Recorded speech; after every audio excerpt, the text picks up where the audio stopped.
ما شاء الله يستاهل التعب. وهذا حبايبي تشيز كيك المقلوب.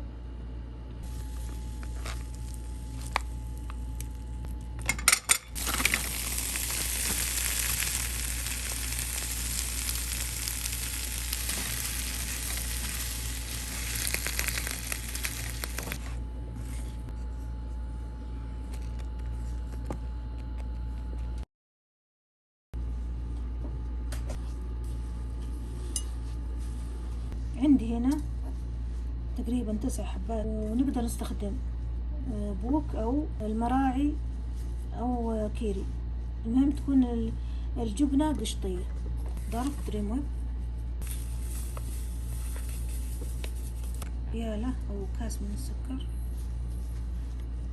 وعندي فانيليا. بنخلطها مع قشطة. من الجيلاتين ماء مغلي، وانتظرنا عليه انه يبرد تقريبا حجم بيالة. نضيفه الى الخليط ونخلط. الحين بنفرد جزء من الخليط هذا على اواني الكب كيك.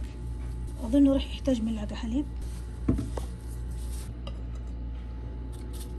راح نوزع على الجوانب لانه راح ينقلب بيصير مثل القبة.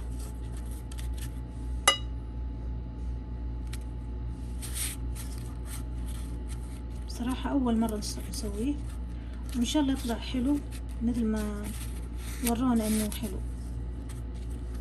طبعا نضغط نرص على الجوانب، لان بالوسط هنا بنحط الحشو. طبعا يا جماعة يبغاله حرفية، يبغاله طولة بال، وهذول انا افتقدهم. على الجوانب لازم يطلع سميك من الوسط، من الجوانب، من جميع الاماكن يطلع سميك. لما نقلبه يطلع حلو. شفتوا هالشكل. ولسه بنحط طبقة خارجية بعد ما نحط الحشو. بنكملهم ونوريكم. اواني الشوربة بطنتها بالبلاستيك. طبعا يبغى حرفية قلت لكم، وطولة بال.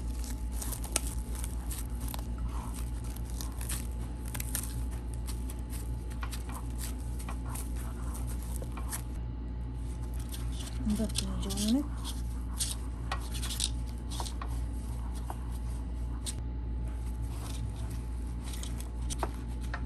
كذا بطناها جاهزة للحشو. انتظرونا وقت الحشو. طبعا يا جماعة ما عليكم من المنظر البدائي، لكن المهم الجوهر.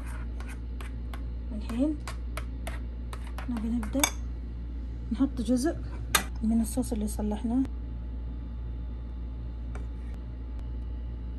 بلاك بيري، التوت الأسود عندنا.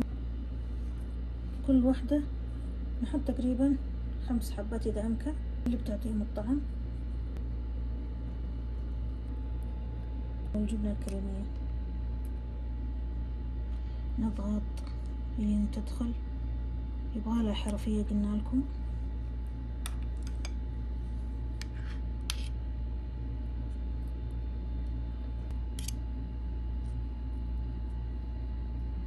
بسم الله هالشكل.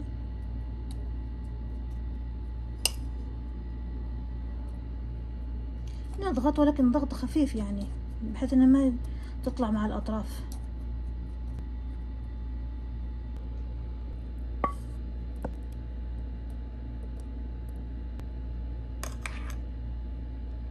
طبعا الجيلاتين بدأ يتماسك، وافضل انه يتماسك عشان يساعدنا.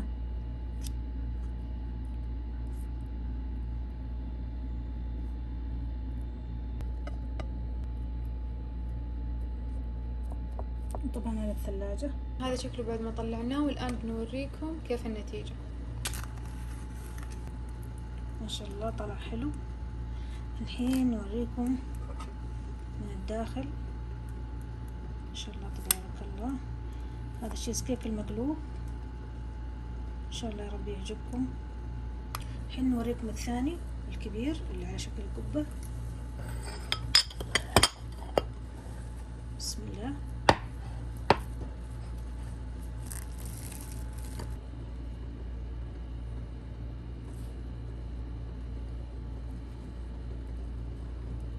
ما شاء الله يستاهل التعب.